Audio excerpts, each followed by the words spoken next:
Hi, I'm Tommy Martin, and you're listening to In Conversation With. There was an awards last year. We were at it, Yeah. the hybrids. And Which we did. I actually, yeah. it was very, very impressive. We actually meant to grab you, but we couldn't. I think we networked around the rest of the room, but we didn't get as far as Tommy. No. Yeah. You mean you were like drinking? that too. But I was very impressed, like with the general, like, just obviously the enthusiasm. Yeah, But, you were doing sports journalist of the year, I think, was it? Yeah, that's right. Yeah. Who won that? Was Gav? No. It could have been Gav Quinn. No, it wasn't. Or was They it won Ian us media. Brennan? No, it was neither of them. Was it? No. Action Replay got a thing, alright. They got us media. Yeah, I can't remember. Guy called Alex, I think maybe. Oh, Alex Dunn. Oh, Alex Dunn got it. Of course, Yeah. yeah. He's working. Dublin Live now. Yeah. And actually, Gav Quinn was working with the 42, who, of course. Oh yeah. Yeah, Gav. Where's he now? Daily.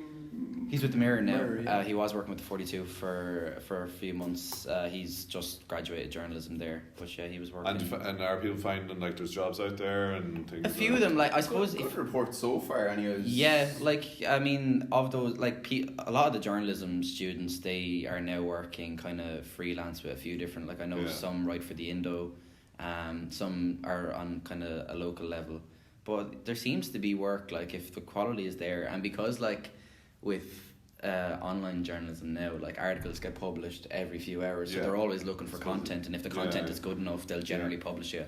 Like that's kind of the model for the likes of Pundit Arena. Like you can just send them in a piece of work, and if they think it's good enough, they'll just publish it. Yeah. So there does seem to be more work out there, especially most lads that we would have been talking to from last year definitely have gone into like no, most of them are on temporary contracts. Yeah, that's kind of the way of it. And I don't know how many of them have gotten their works published in print yet, but like I said, the online thing is huge now. So I'd see a good bit of crossover, like right, we'll get into it. I think is it mine? I think it is. Okay. I'll just put this on now. Oh yeah, well spotted, Tommy. Gavin, the consummate professional. Yeah. Get the phones off. So was the. Yeah. All right. Now you pressed record this time. You didn't take a photo. That was the first time. Well, like Months a ago. couple of times Months since, ago. but whatever. First time we took a photo instead of hitting the video button. Yeah, so hello and welcome to In Conversation With. My name is Colin McDonald, and as always I'm joined by my lovely co-host Mr. Gregory Mulhall. How are we doing? And Mr. Gavin Kelly. How you doing? Gregory all the way from Laois up this morning. Big journey, big distance. I mean it was probably an earlier start than you're used to. I'm not liking this yo-yoing up to Dublin. I came up to Dublin last Wednesday, came back on Friday morning, worked Friday evening, came back up for the Laois and Louth game on Saturday. Oh, of course, yeah, you were there. Went home again, worked, and here we go. Say la vie. Back again. And today we're joined by, I was about to say TV3, but of course it's not TV3 anymore. I still say that. Yeah, exactly. I'd say it's hard to get used to. Virgin Media presenter Tommy Martin. How are you? Great to be here. Thank you. Thanks for coming out. Like we mentioned, we did almost encounter you at the Hybrid Awards last May, but we didn't get around to you quite so easily. But we're here now. I have a feeling because we were looking for Tommy. Right? Did you make a swift exit? I must have. I think so, because I think you were one of the first names on our list. Like there was an impressive lineup of judges at the, and we've since had some of them. Like we had Peter Collins, who did, I can't remember what award he did.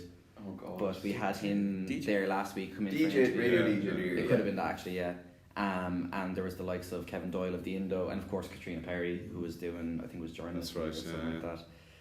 But yeah, I think I escaped before things got too raucous. That many people in a room with Colin McDonald let loose asking for email addresses. Things were about to kick off. So. Yeah, and you escaped before we went to Everly anyways. Oh yeah. But yeah, we'll get into the interview. So, and like I usually do, I ask the guest what was the initial thought when I asked them to be on the show. So did you have any initial thoughts when I approached you to be on the podcast? As in why or yes or no or yeah, just like is it something that you would be usually do interviews? I still find it strange talking about myself. Yeah. So I suppose that would be no, but I wouldn't have any hesitation to do it in the sense that it's kind of unusual when your job is to ask other people questions for a living. I still find it weird. I always remember when I used to cover the Ireland soccer team. Every now and again before a big match there'd be a load of media from the opposition team over at the training sessions, and somebody would grab you, from I'm from Italian TV. We just do an interview about the match on Saturday, and I remember somebody just having a camera pointed at me and being asked questions, having been on the other side so many times and not on anything of it. Just going like, this is actually really freaky. I can't believe and I can't understand why young sports people come in and interview like a young rugby player, a GE player for the first time, and they're just like, they're monosyllabic and they can't say anything because it's such a strange, unusual thing to get used to. I think I'm over that kind of stage. It is something that we've had a couple of guests like that would conduct their own interviews in their professional career. The whole mindset is switched then when you're the interviewee, and you kind of. Some people might be a bit apprehensive about what they might say. Yeah, I suppose it's much different, teeing someone up to when you're asking them a question as opposed to answering it yourself. Which I suppose the question is, Tommy, which side of it do you prefer? Oh yeah, well, I much prefer ask the questions. Yeah. No, I'm not like going on the Graeme Norton show telling hilarious anecdotes anytime soon, unfortunately. Exactly. So. Right. So. This is actually funny. So before we started the interview, myself and the guys were doing our research, and what we found with a lot of Irish personalities is that actually it's hard to find research going in. So we'll kind of start from the start and be like, where did you go to college or where did you go to school? And generally we have the answers to these. Yeah, but I have to say, Tommy, we really struggled with it. Now, I suppose the last one that we probably struggled this much was Kerr King. She has made DJ. She has made a conscious decision to not have that much personal information about herself online. But when we went to do the research, there wasn't a whole lot. I've always sort of maintained. I have a very little interest in self-promotion. As in a conscious sense. I mean, I don't, which is why I as I say, I have no problem doing these interviews, but I don't actively seek that sort of thing. And it is obviously part of the company that I work for, that every now and again you'll have to do something. But I just don't. I've never seen it as. I see it as I'm happy to promote my work or anything I'm doing that is actually what I do, but I never feel the need to promote myself as a brand and I know that's completely. Against the grain. Probably will see me, obsolete in about 5 years' time. But it's never been something. And I've got for example, I've got a wife and 2 kids, and I know a lot of people in my position. You'll see them in magazines talking with their family and all that. I never want to have that as a. I don't see why that's relevant. And some people would say it because I did 3 years working on the weekend breakfast show, and it was still TV3 then. And a lot of time, because of the issue, it's a lifestyle program, so a lot of the issues come up are about families and kids, and would you do you give your kids fizzy drinks or whatever is in the something in the newspaper, you're talking about it, and you're obviously drawing on your own experience. But I've never felt the need to have myself as a brand to be something, and probably to my detriment. But I almost sound like a complete ponce, but it is. And especially what I do. My main sort of work is anchoring live football coverage, and it's all about the match first, and then second with the studio stuff. It's all about making the pundits look better, making the viewers' experience enjoyable, and the least important person in the whole on-screen side of it is the catalyst for the program. Yeah, exactly. And that's always it's very similar to what Joanne Confidence said to us about when she goes into an interview, if she can come out of it saying she didn't hear her own voice that much in it, she's doing quite well, because at the end of the day, people aren't there to listen to Joanne. They're there to So I think the internet is slow up in nGall, so maybe the information is still coming out. You're gonna go there already. Well, actually, I remember because I did find one interview with yourself online, and you said that if you had €1 million, what would you do to fix nGall? And you said that you'd fix the internet, although €1 million might not be enough. Which I think is very true. But that being said, Tommy, I presume you don't use social media too much? I use Twitter, but again, I don't use it as a kind of a. I rarely talk about myself in it as in I don't use it in that sort of projecting my life out to the world and trying to attract get people to buy into me as a brand, and then I know people monetize then that in turn. I just use it to comment on things in the way normal people do or everybody does, and then to say, look, I've written an article or we've a match coming up or whatever, like, so it's a bit. I suppose it is a tool for modern journalism. Yeah, as well. yeah, that's how I use it. Like, and I came off Facebook after the Cambridge Analytica stuff. Oh yeah. That was my stand, and I just don't have time. I feel that if people always say to me, some of my good friend, colleague Laura Woods, who was on the Breakfast Show for 3 years. Always said, you should get onto Instagram. It's great. Like, Twitter's so negative. Instagram's That's what kids are telling me now. It's all nice. I'm not a fan of social media myself, Yeah. so I don't Instagram. I used to tweet. I still have it as a tool, as I say, and Facebook is a necessary evil for our own. I think it is a generational thing. Like, people now have grown up with social media, so they're used to it. So it is the norm. Like, and it's getting younger and younger. Like, people are on social media younger and younger now. Whereas, like, people, even like yourself, Greg, at the ripe old age. I'm slightly older than the lads. I'm a mature student. Yeah, at the ripe old age of 25, it's still something that you wouldn't have grown up with. It's something that you've probably. No, like, I suppose I would have been 14 or so, 15 maybe, when Bebo. If we remember back to the Bebo days. This is it. Like, I wasn't even on Bebo. And even then, like, I wouldn't have been a fan of it. Yeah. I remember these things called newspapers. Very popular at the time. They're like books or something. I've never seen one of them. No. Yeah. So Tommy, just on like the whole, I suppose being a bit reserved, was it something that your wife and yourself maybe ever sat down about and said, with the 2 kids and stuff, we're going to maybe not protect them from the limelight, but just kind of. No, absolutely not expose them to my wife's a teacher. Like, she works in the normal world, and she's just no real interest in. Like, she's interested in what I do, but she's no interest in being out there or doing anything. She's just, and my own take on it is just from like my own sort of values or my own personality. I just think some people are really suited to that. Like, and as you say, I can't comment for younger people today who, as you say, have grown up completely with the sense that their lives and social media are intermingled.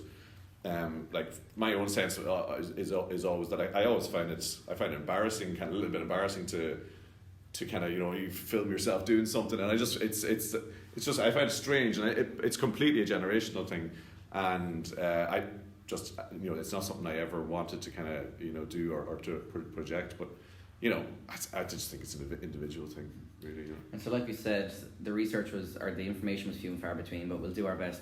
So you grew up in Annagry, correct? County Donegal, and sorry, whereabouts in Donegal is?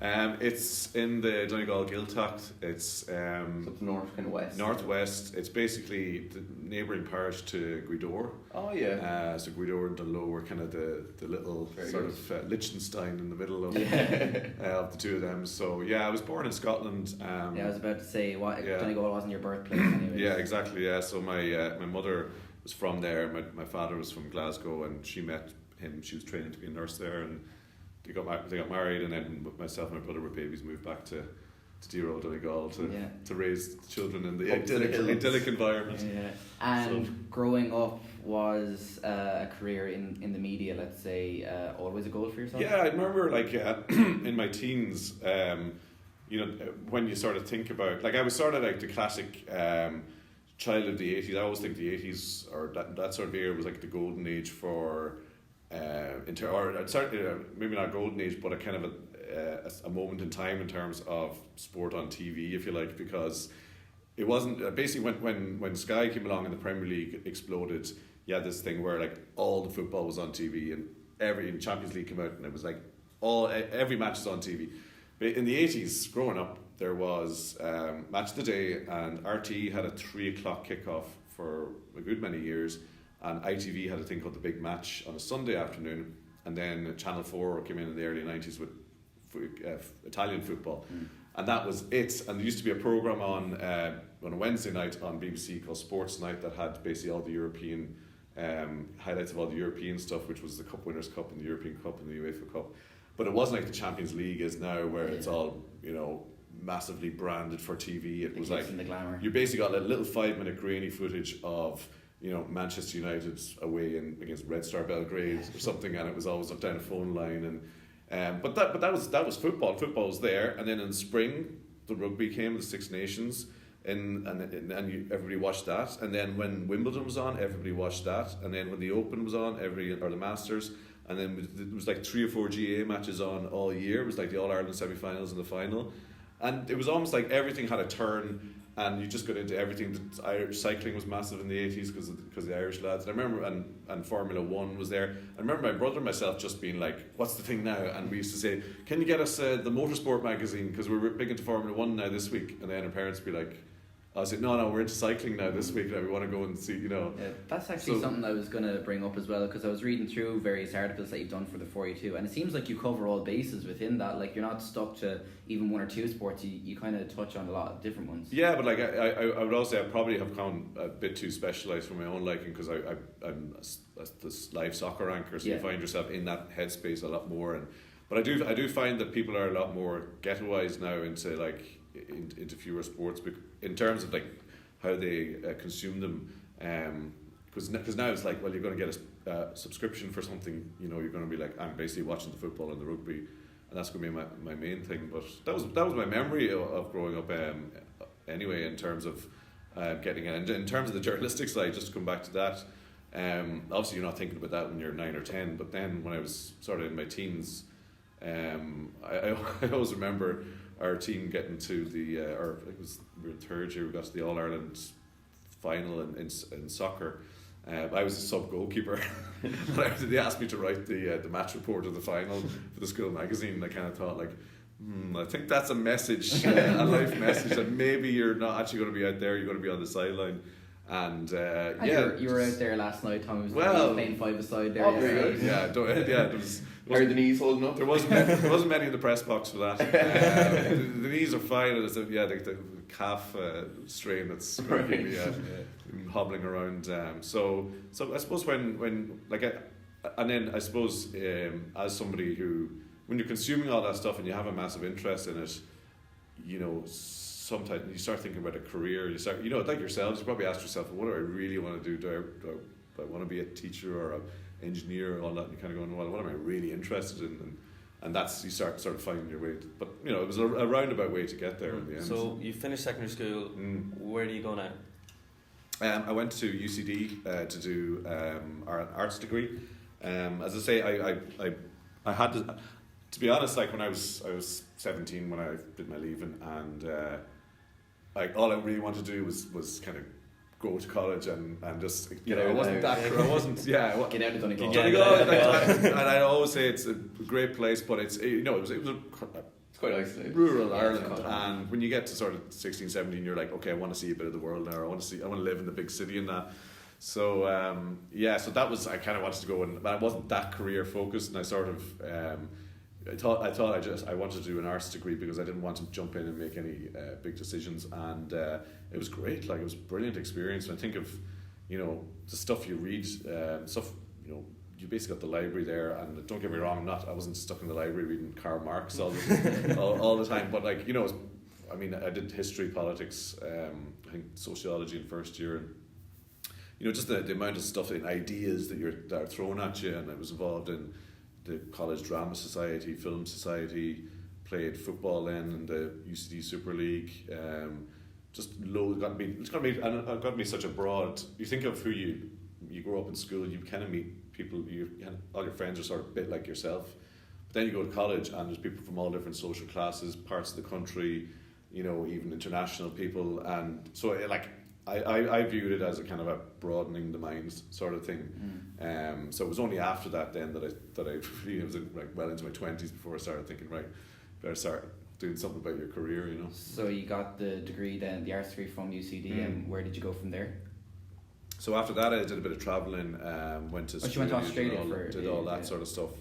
Actually, just a quick question. How strong was the Donegal accent when you first arrived down in Belfield? A lot stronger than it is. Yeah. I always remember people not distinguishing between the Donegal accent and a kind of a generic northern accent. And I always remember somebody joking, some girl from like South Dublin kind of joking with me, "Oh, I'm going to bomb your house." Because that was, it was a different time. I don't think he could get away with saying that now. Exactly. And I don't know whether I explained the nuances of Donegal. The ins and outs. Yeah, because obviously where I was from was a long way away from it. Because obviously it was mid-90s, so it was still the ceasefire. I think the first ceasefire had been declared, but the Good Friday Agreement was a few years away. So it was kind of a live issue, and but that's so what I'm saying is I must have been a lot stronger then, and I think I've lived in Dublin for longer than I lived in Donegal, so it's. And the nature of the job I do is probably it's probably smoothed off. Was that actually because we've talked to a couple of guests? Oh, during planning, yeah. They had to get like elocution lessons. Let's say, was that ever something that you faced? No. For some reason, no. I'm sure if you wander around UCD long enough, Yeah, well, look, it was quite I literally couldn't believe when I got to UCD that some of the accents were real. Like, they probably said the same about yours. Well, exactly, yeah. That's the whole clash of like you're literally coming across people that you've never encountered before, but as you presumably know, like, and I presume it's the same today. Like UCD does draw a lot of students from that sort of those South Dublin suburbs, and a lot of really good friends from there now to this day. But like there were some characters hanging around who were like basically Russell Carroll Kelly. Russell Carroll Kelly hadn't even been invented at that stage. It was a few years away, and it was like I can picture guys now just like jaw going like, "Are you like a real person? Is that an accent?" And then, so what was your first professional experiences in media? You travelled for a couple of years. Any odd, funny kind of odd jobs to tie you over as you travelled? Oh God, well, do you know what? I just did temping jobs in Australia, travelled a bit in Asia, and then worked for a few months. Then travelled around 6 months around Australia, basically trying to save up some money, but like hopelessly didn't have enough money. I remember like basically living in a tent, for 3 months, eating instant noodles. Oh, I suppose you couldn't ring your mum and dad back then and be like, "Yeah, you wire me like 50." Well, it did get to the point where I basically had to ring towards the end of the year, and it was kind of like, I'm going to save up, and then after Australia, I'm going to go to New Zealand, and then work our way back. And I was basically like, right, I kind of need to come home, but you might just book the old flight there, and I'll pay you back whenever I get home. But I actually ended up working in. So I got back from all that, and I was like, right, well, you can't live on nothing. So or a tent anymore. Yeah, exactly. Couldn't live in a tent in this climate, and had to make the rent. So at that time, it was the sort of early-ish days of the Celtic Tiger, and basically, if you could count and basically type your name into a computer, you could get a job in the financial services centre. So I ended up working for Citibank for a while, it was a Dutch bank called ABN AMRO. I don't know if you remember, they used to be on the Ajax jersey. Oh yeah. They're now bought by, I think Royal Bank of Scotland bought them, and then basically went belly up after they bought them because they were such a bad bank. But still feeling the effects. From yeah, the time so there. I did that for a few years, and I was always that person who you kind of say, well, what do you do? Oh, I work at a bank, but that's not really what I want to do, What I'm going to do is, and then I was like there for a couple of years, and was like, right, you actually have to. This is what I do something. I am doing this now, and so then I started working. I basically sent. I started a blog, which was the early days of blogs, called Tom's Sporting Almanac. Of course, after Old Moore's Almanac. Yeah. I think it was a friend who suggested me. I think it was more after the almanac in Back to the Future. Oh yeah. And I did that for a few years. Won an Irish Blog Award in 2007, which is still up there. Pride place. And I basically sent off a load of demos to local radio stations around Dublin, and a guy called Johnny Lyons, who's now sadly no longer with us, rang me up one day and said like, "Hi Tommy, Johnny Lyons here." Yeah, he's the big booming voice, didn't he? I want to get you on air. Need you weekend sports reader. Can you do it, buddy? Are you my guy? And I was like, who is this? And Julie went in and had about 20 minutes of, this is what this button does, that's what that button does, write your scripts in here, drop your clips in there, and you're on air at 7 a.m. on Saturday morning. So I was like, right, okay. And my God, how I'd love to have the experience of DCU FM or a 4-year degree at that stage. But it was so did that. Basically got a break from Johnny out of absolute luck, and that was the start then. The recurring theme of luck. Thrown into deep waters. Well, thrown deep, but probably like opened his drawer, threw on a CD, kind of thought, well, his voice is vaguely, acceptable. I'll get away with putting him on it, early hours of Saturday morning, and there's only taxi drivers and shift workers are going to their work at that stage, and see if he's crap, we get rid of him and it's fine. So that was that, and did so basically worked 7 days a week, 5 days in the bank, 2 days in 98 FM for about a year, and then just said right. What happened then was my wife was in. She was training to be a teacher. I'd met her in the bank, and she was changing career as well. She was training to be a teacher, and her friend from that course was married to Brian Donovan, who is now the RT Washington correspondent, but was then in TV3 newsroom. And he kind of said to her, "Oh, they're looking for sports people then," because I think Joanne Cantwell and Darren Frehel had just left TV3, and they were just looking for. Joanne had done her placement there, and then she'd been there 5 years, and she'd just left. And they just needed people to, they just needed bodies. Yeah. And I sent in my very flimsy CV, and got a call then from Kieran Holden, who was the newly appointed sports editor and is now still there as head of sport. And again, like Johnny just kind of said, "Yeah, can you just come in and see if you're vaguely kind of anyway sort of sentient being at all." And that was and the year was. What year was it? This was 07. 07. Yeah, so got a few freelance shifts then. Had a few freelance shifts in 98 FM and left the bank. And how did it feel handing in your notice? Absolutely brilliant. Was there a fear that you were going to be back saying, "Hey"? It's funny. I think back on it now, and I think about God, that risk of you're basically giving up. And I suppose I kind of, I was on a kind of a decent enough salary. Like, you make more money in financial services than you do in media. Sorry to tell you, lads. Oh my God! Too late to change. For me anyway, it was absolutely soul destroying, and I was like, at that stage I didn't really care about the money. I was like, fine, but it was a case of, right, you're not going to have that nice cushion in your bank account at the end of every month. Like, you're actually going to have to. This is going to have to work. Like, but I don't remember feeling any fear about it, because it just felt like I had no doubt that I was doing the right thing. That this was the right thing. I was doing something I loved, and I knew that, okay, that's not enough to get you through it alone. But I knew I was going to work hard at it. I knew I was going to give it a lash. And this was just, and I think about luck. Like, another big stroke of luck was, this was 2007. Basically, the world collapsed in 2008. Yeah. And there were no jobs in the media for 3 or 4 years after that. So I basically got in. Somebody else left a staff job. I interviewed for the staff job, got that, and I've been a member staff since October 2007. And as I say, there was no. I mean, a year later, you would have been like, there was redundancies rather than people being hired. So that was it, and it was just that was the start of it then. Really. And what was it straight into anchoring then, or was it?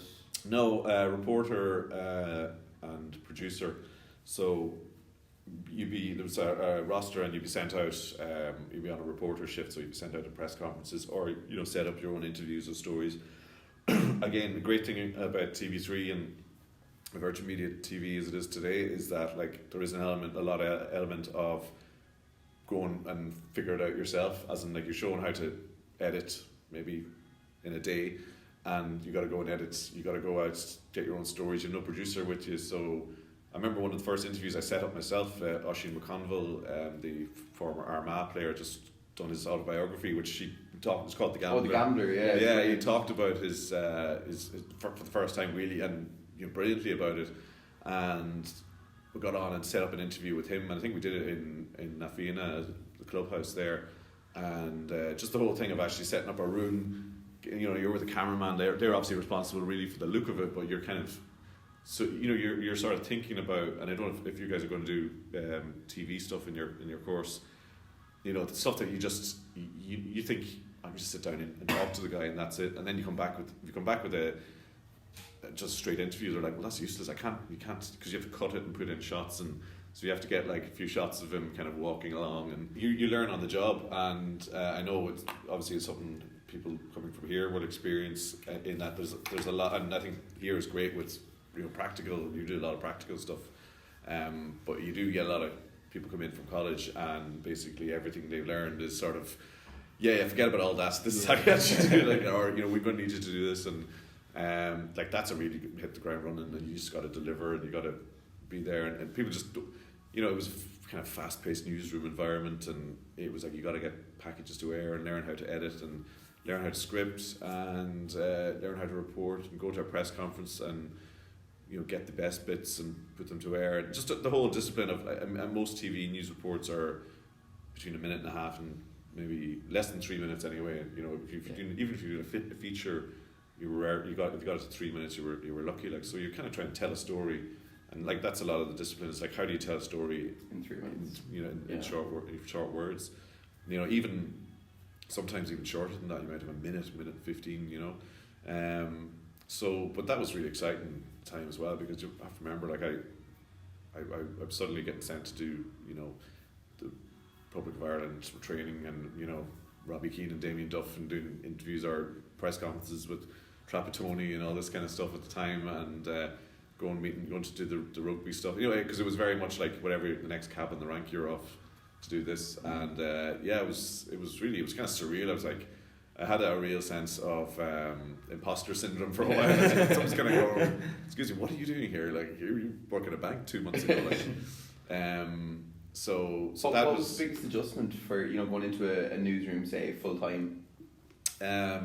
Just the different, like the fact that when you work in an office, you're kind of like, you sit at your desk, you do your work, and you go.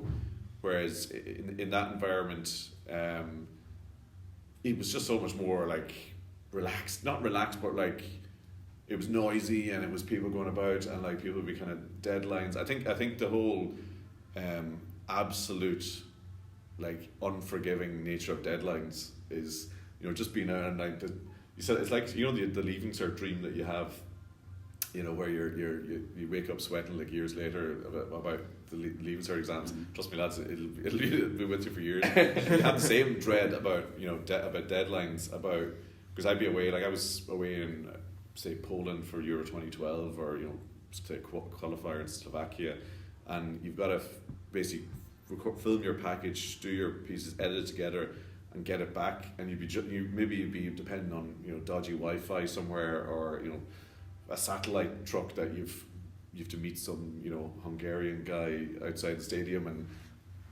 borrow their satellite truck to send it back, and you're looking at the clock the whole time going, they need to get this here in like 2 minutes. Like I remember trying to get a report back from Poland during Euro 2012, and literally like the news bulletin was on, running. I was in the hotel room finishing it, exporting it to a disc, running down the stairs. There's a satellite van parked outside, getting it in, send it back, and I managed to make it to air. Like and that's the thing where, and like what the thing about that is, you've got quality on one hand, and you've got deadline on the other, and you want to send back the best possible. Oh, we know it's like essays. You know when you're couple it's words short, and you're like, this will fluff it out a bit. The bottom line is, it has to get to air, and there's like, there's obviously you don't want to libel anybody. Like that's probably the worst thing. Is that, like not making deadlines is probably better than that. But a kind of a dodgy, shoddy package with a few glitches in it, getting it to air is better than missing it. And and like that's kind of with broadcast news side of things. Like that was a huge part, certainly in my early career, was just that sort of just no. Do you still get that same feeling about deadlines, or are you a bit more at ease? Yeah, well, like I don't have the same deadlines anymore now, because I'm not a reporter anymore, so it's I still file a column every week, like, and that's that's a deadline as well, but it's not as it's a little bit less. I mean, basically, once the news goes to air, there's no kind of like, I'll give you another 20 minutes there, but it's like you gotta have this. So done. Yeah. We mentioned Joanne Cantwell, and she is a former guest of the show. And one thing that she touched on when we were interviewing her was how difficult it was in TV3 due to the lack of rights.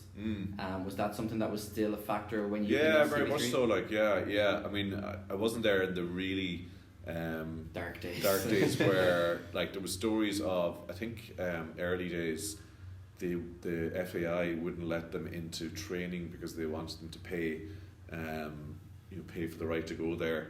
And they used to like try and film the training from like behind a bush, and this kind of thing, like, and then the FAI security would be like chasing them away, this sort of stuff. But like we'd no rights, I think when I started, we lost Champions League in European football, and basically all we had was a couple of UEFA Cup games.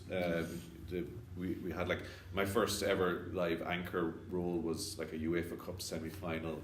In like 2008 or 2009, Man City were playing against Hamburg. Like it was Man City, like the days when I think I actually do remember. Yeah, like Mark Hughes manager, like Stephen Ireland played with them and stuff. Like it was Man City before they were Man City. Michael de Jong was still I had the same jersey with Stephen Ireland on it. I don't feel like a match my dad and I went over to the Etihad and did a tour, and I got a Stephen Ireland jersey. Oh well, keep local.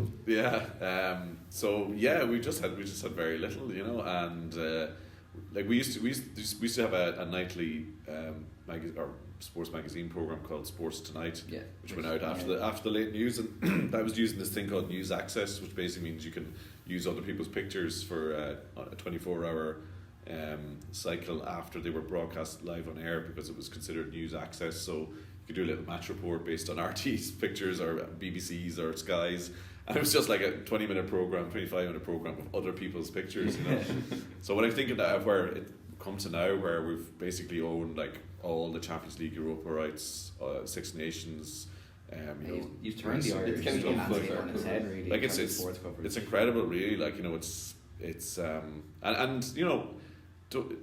make no mistake. Like I suppose you have to remember, like at that stage, as an organisation, it was only 8 or 9 years old.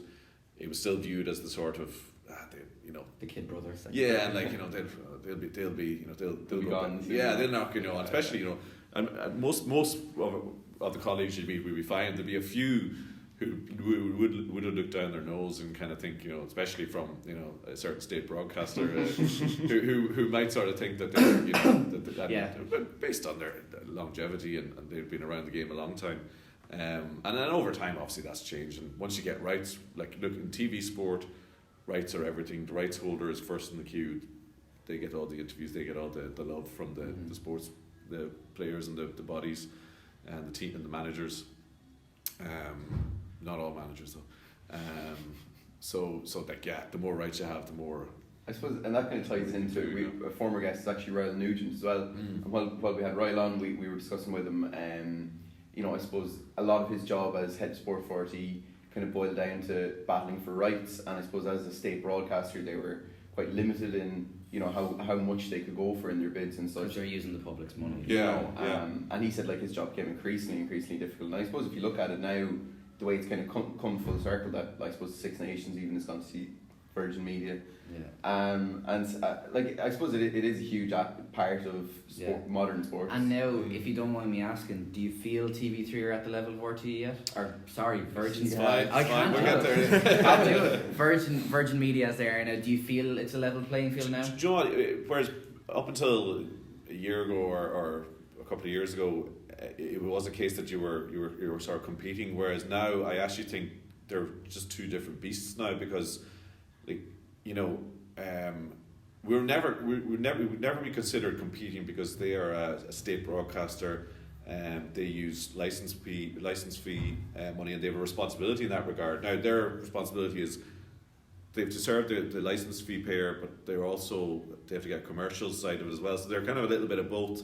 And certainly for many years they simply use the license fee to control sports rights, and probably to an extent where they're spending too much. Don't state broadcasters generally get access, no matter what, to world events the Olympics, the World Cup? Yeah, well, not necessarily. I know. I think Discovery Channel have bought Olympics, and they'll be sub-licensing them to other broadcasters. But state broadcasters kind of has to do stuff like that, though.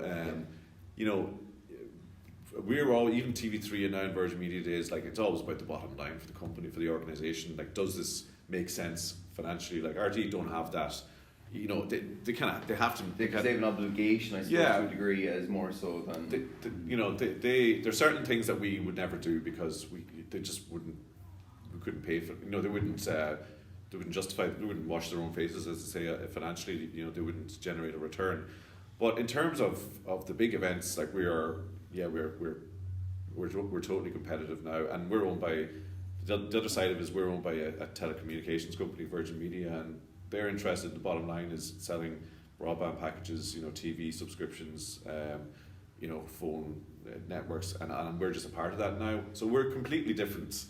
If you think about it, we're working in the same area. We are bidding against each other for the same rights, but the bottom line is like we're doing it for different reasons. So like we're something like the Champions League, Europa League deal, that made sense for Virgin Media to buy all of that because they can try and entice people to become Virgin subscribers, get the box, get the broadband. Whereas RTE, it would never make sense for RTE to go after all that. You know, they just want to have a little bit of Champions League, to have a mix of things as part of their obligations as a state broadcaster. So, you know, what it means is that yes, we are competing against them, and I think when the stuff that we are looking for, we're able to compete. But there's certain things that they would never go for and we would never go for. So how are you finding your role now as full-time sports presenter? It's brilliant. And how does it change from being a reporter, and how do you prepare differently than how you used to? Yeah, well, so I guess after being on the sort of newsroom side of things for 4 or 5 years and doing a little bit of presenting, like I started doing Thursday night Europa League, and then I got basically the Tuesday night we had live Champions League, so it was Champions League, Europa League, and then a bit of reporting and news anchoring the sports news. And then I kind of went from that to doing presenting the live soccer, and then doing the weekend breakfast show, and that was like a different world. So I was kind of doing not just sport, I was doing like general, you know, you could be interviewing somebody about, you know, some like serious psychological, you know, mental health issue, and then you could be like, you know, saying how do you cook the perfect Christmas turkey, you know. It's like, so mix of all things. So like, you know, it's which was actually great as a broadcaster for your development to be able to do that. And as they say, flying time on air, where you've got like, you know, 3-hour show where you're constantly, you know, you have to be comfortable, and it's a lot more about you, like, than when you're doing sport where it's about the actual sport. So that was a great experience, and then when we basically got the contract for all the Champions League and Europa League, it was a case of, right, well, and we have the internationals, the Nations League, and a lot of the qualifiers as well, so it's like that's going to take up all your time now. It means you're not stretched as thin anymore, or you're not you can kind of focus completely on something, like, and you just take, and then when it comes down to it, you're taking like a real whole view of, you know, you're kind of watching like Juventus at the weekend, or, you know, you're seeing. You have a great excuse. Yeah, you're actually like, you are kind of trying to keep on top of so many different things. Maybe less interested in how the Christmas turkey is going to turn out. You know? And what's working with Graeme Souness on a fairly regular basis, like? It's brilliant. Yeah. Like, yeah, we talk about, you know. Does he really hate Paul Pogba? I think for Graeme, like, Graeme has a view of the game, and Graeme is, you know, from a generation where it was completely different. Like, he'd say the game hasn't changed, but a lot of stuff around the game has changed, and, you know, he played in a time where I think it was definitely a lot more old-fashioned masculine dressing room culture, and a lot more. You had to be a lot more resilient and a lot more you have to be a lot more proactive, or it was down to you basically in terms of how you performed. He always tells a story that he was the most summer of '77. Liverpool signed Kenny Dalglish, the most expensive British transfer fee, and then signed him, the most expensive between two English clubs. And pre-season was going on. He was in meeting everybody, and that was fine. Pre-season games, pre-season training, and he was kind of waiting for somebody to come and tell him what his role was going to be. Like, what did they want him to do in the team? This was Liverpool, who were European champions at the time, and he was kind of sitting in the dressing room and thinking, well, maybe today it was, obviously Bob Paisley was manager, Ronnie Moran, Roy Evans, Joe Fagan would have been around. So it's the famous boot room, Liverpool boot room, and he was kind of saying, somebody's going to pull me aside and say, we want you to do this, we want you to play here and do that. And it kept going on, and suddenly it was the first day of the season, and he's sitting in the dressing room before the match, and he calls over Ronnie Moran, who would have been one of the first team coaches at the time, and says, Ronnie, what does the gaffer want me to do? What do you want me to do?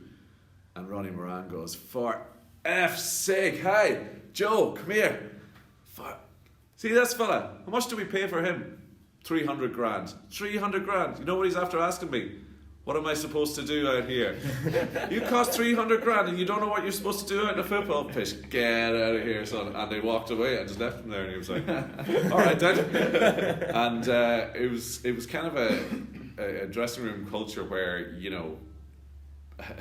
and it's amazing now when you think of it, like how much analysis and preparation goes into games like that. But the players were literally expected to manage themselves and manage the team, and the management style was a lot more team building, where you put the right blocks in place, and someone like Souness, he ran a team on the pitch, or Alan Hansen behind him, which is Dalglish, great intelligent players, but also really responsible professionals.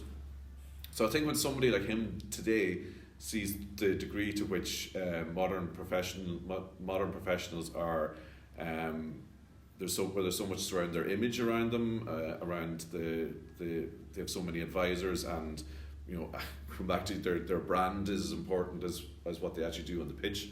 I think it does frustrate people like Graeme, when they kind of see someone with Pogba, who the image around him appears to generate as much interest and as much of his relevance and importance as his ability for a long time. And I think, don't get me wrong, I think he's clearly got ability, but certainly now after look, I'm looking forward to getting him to next week now, because he's obviously going to ask him, like, has Pogba is he now justifying the hype for you? And I think for him, he'll always look at it through his own perspective and say, he'd look at that and say, is he a complete midfielder? No, he's not. I was a complete midfielder. is probably his point of view. Like, so, but to go back to your original question, like, great to work with, absolute gentleman, loves coming over here. I think he enjoys it more than working at British TV. I think he enjoys being able to say whatever he wants. He gets treated, I think, with the respect he's due, and has been brilliant and a great experience to to be in a room. And I don't know if it comes across on TV, just extraordinary charisma and presence about him as a guy, as well. Mm-hmm. So covering as much soccer as you do, any particular games that you've covered stand out in memory? Definitely have a favourite from over the years. God, it's just been so many. Do you support a team actually yourself? Yeah, I'm a Celtic fan. Oh yeah, of course, yeah. Yeah, so there's been a few of them, all right. The 6-2 in 2000 is something that you brought up. Yeah, to you before. That was I was obviously watching that as a fan, like back at home in County Donegal. Yeah. I remember it was before I went away travelling to Australia. I was home for a few weeks, and watching it down the local pub, and because I don't know if obviously remember Celtic had a long. Basically, most of my sort of childhood was watching Celtic getting beaten by Rangers, and went like 9 years without winning the title, and that was like and it's funny with Martin O'Neill now and the way it's worked out with Ireland. It's been kind of a bit of a shame, because he was a real hero.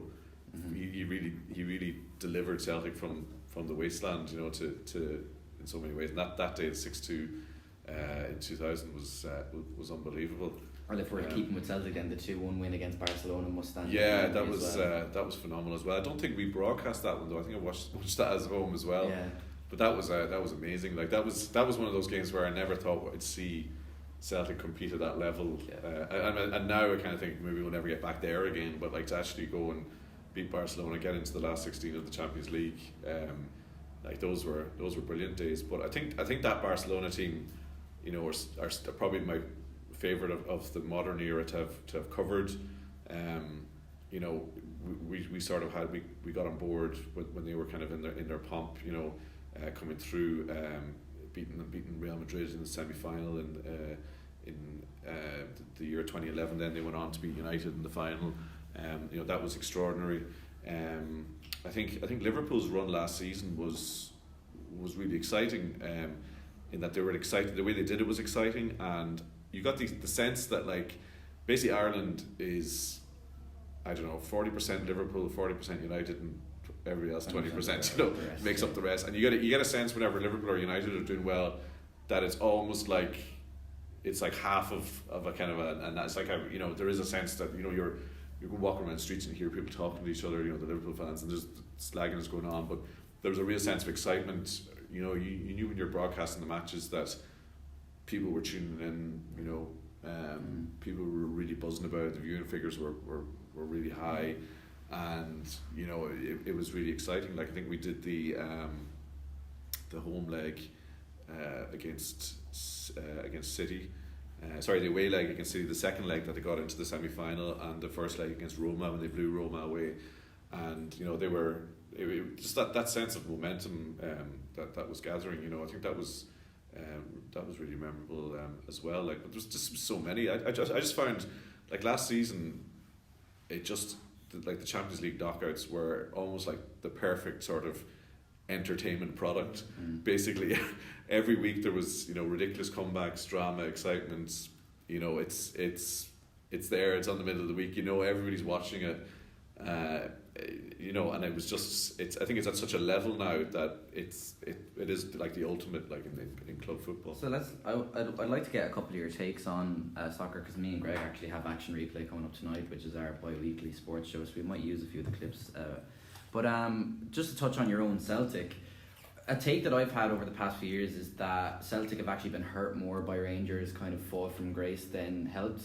And the reason I say that is because I think the lack of competition within their own domestic league has harmed their chances in Europe because they're not level. And I think that goes for the likes of PSG in France as well, is that the lack of domestic competition has actually hurt their ventures into Europe. Is that something that you would buy into? I think it's very hard to avoid that conclusion, really. I think most Celtic fans felt that, you know, you find very few Celtic fans who regretted what happened to Rangers. I think most of them really enjoyed the whole thing, let's be honest, and like absolutely savoured it. But has it been good? Has it been good for Celtic? Well, you know, there's the element of competition. There's the element of buzz around the club, excitement of a title race. That's all. It's part of sport. I've kind of roused my father about it. Like he's dyed in the wool Glaswegian. He grew up there. He knows what the rivalry is like, and he would love to see Rangers, you know, disappear and never come back. But the fact of the matter is, you know, it's just the rivalry sustains sport, and you know, I just think that, you know, whether a competitive Rangers would be enough to make Celtic more competitive in European level, I don't think that's the case, because I just think that's simply a matter of financial realities of the modern game. The money that the top five leagues and the Premier League in particular are generating now is stratospherically beyond anything that any of the smaller leagues, and Scotland in particular, can generate. If you think that, you know, Adam Rooney left Aberdeen to go to Salford City, you know, like a non-league club in English football, you know, Celtic are basically competing really with championship clubs for signings, you know, and they're struggling to do that. You know, Celtic's transfer record for set in 2000 for $6 million for Chris Sutton and John Hartson. They didn't break it until last summer. They spent $9 million on Odsonne Edouard. You know, they just it's a complete different.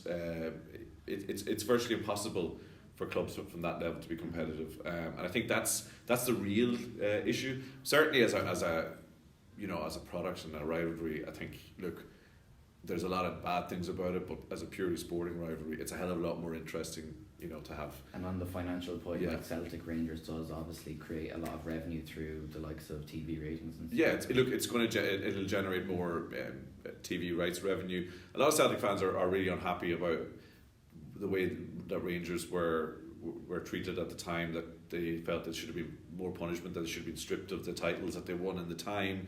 There's a lot of issues about the way Scottish football is administered, and did they kind of basically give Rangers a lift up to get back to where they were.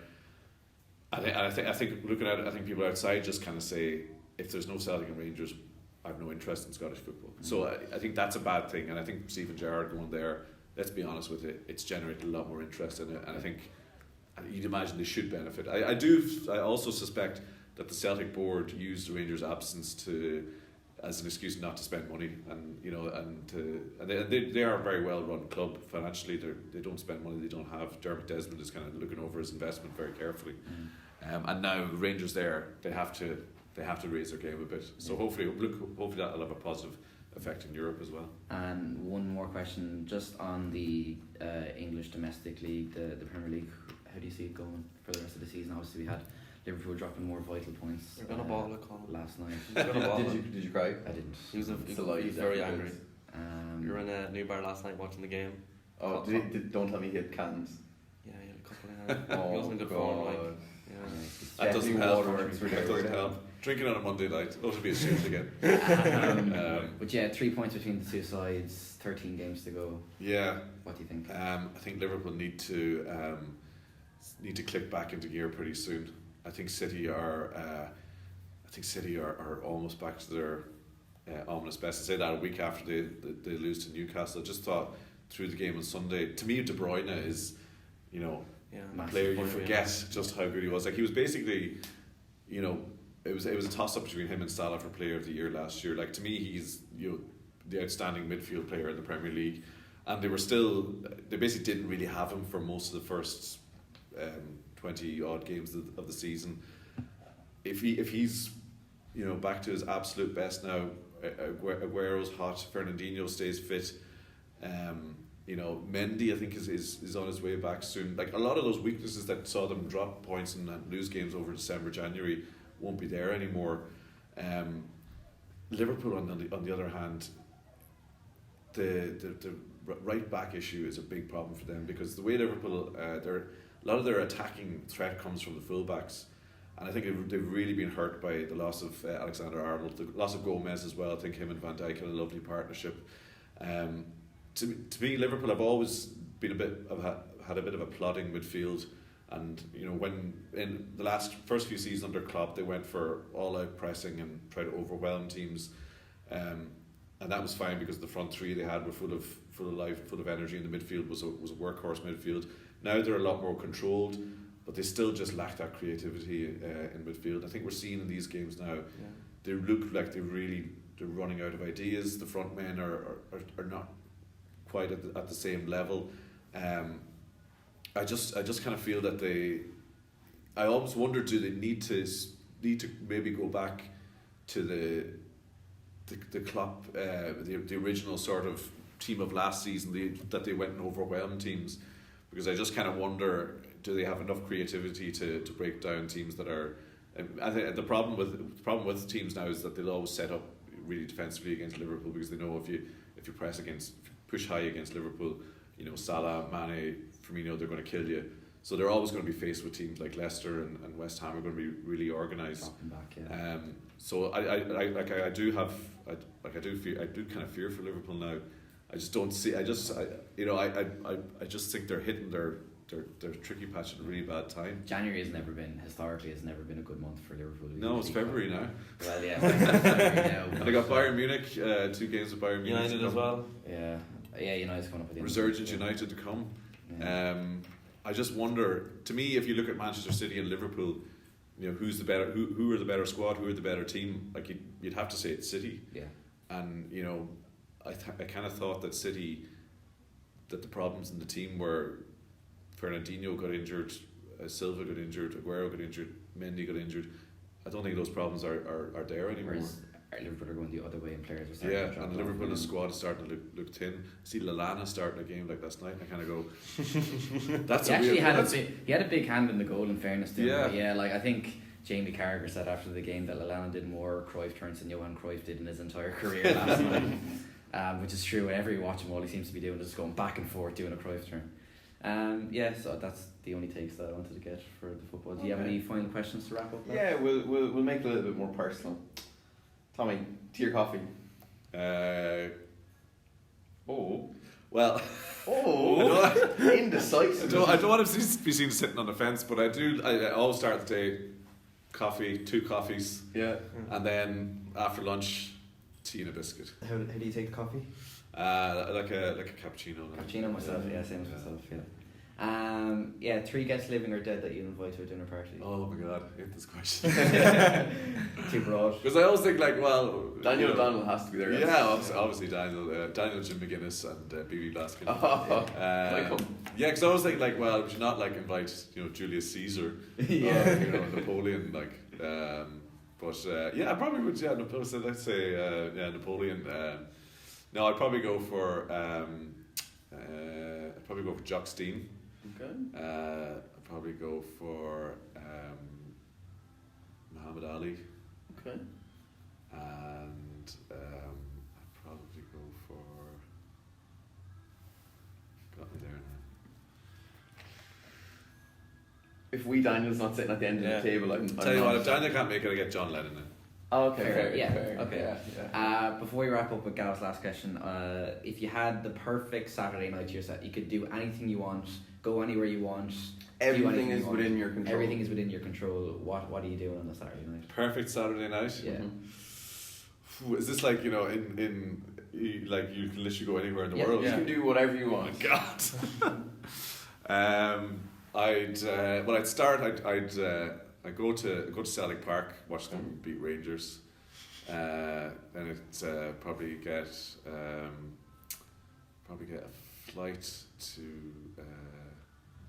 God, you got me. Probably get a flight to New York, maybe. Okay. Madison Square Garden. Yeah. No, do you know where I go?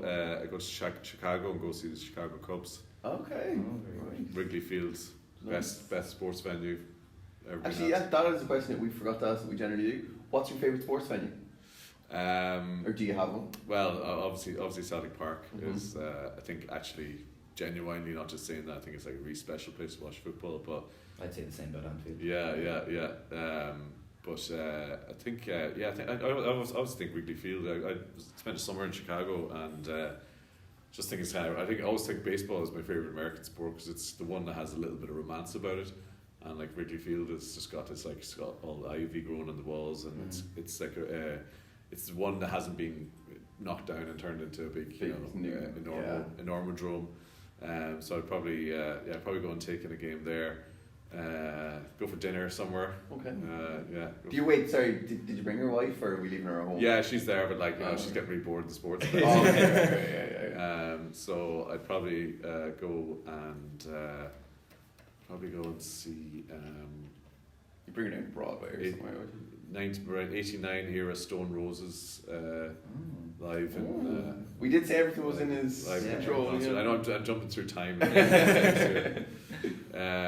And then go for a nice pint in Kyo's. What's your pint of choice? Guinness Man. Of course. Very good stuff. Very good. And Kyo's in St Anne Street is usually where we find. That's your home? Yeah, so it's usually too busy though. I like a little bit quieter and it's sort of quiet. Nice little snug. Yeah, nice little snug. Yeah. Yeah. Very good. So Tommy, we always end the show by asking our guests, what's the best piece of advice you've been given or that you can pass on to someone? Best piece of advice I've been given. Good question. Think about that one now. I'll give you a second. Yeah. Colin, did you do your prep? For action replay? Yeah. No, not yet. Did you watch League on Sunday or whatever it's called now? Yeah, I did. I didn't actually. I'm really racking my brains to this one. No. Leash match was busy. Like press box in Croke Park is terrible. I've decided it's really it's actually terrible. Why? I was frozen up there on Saturday night. Oh, I suppose, yeah, you're very high up, aren't you? Yeah, I was absolutely frozen. And do you know, they won't give us. Oh, this was big news actually. So it was a triple header, obviously. So Laois game, Dublin ladies, Dublin seniors. Because we were the first of a triple header. Usually when you go to the press box in Croke Park, you get a free sandwich, free soup, which is, you don't get that anywhere else. And they wouldn't give. Where's this? Croke Park. Oh yeah. They wouldn't give us the free sandwiches. They said they were holding them for the big games. Wow. Really? And that was like red. When was this? Saturday. For the National League, Really? Laois lost home advantage for our game against Oh Louth. yeah. The So it was in Croke Park, was it? in Croke Park, all of Before- about it. We could actually hear the players chatting on Oh, the that's pitch. grim, isn't it? Yeah, and we lost as well. We just disintegrated in 10 minutes. They conceded 3 goals and had a man sent off. Wow. From like 10 to the 20th minute. That's a So capitulation. it was an uphill battle, and then we didn't even get our soup or our sandwiches. And one of the more senior journalists, we'll leave his name out, he was very, very unhappy about it. Yeah. And some representative from Croke Park I heard they were just overturning tables. Oh, everywhere. it was chaos. Stewards. It was chaos up there. You must have a reputation for eating sandwiches already. Don't be giving them the free sandwiches. Okay, what is the best piece of advice? It's funny, like other than sort of general stuff like don't just be true to yourself. I think in terms of like career wise, it's just that thing of I always remember somebody saying to me, always try and be the best at what you do.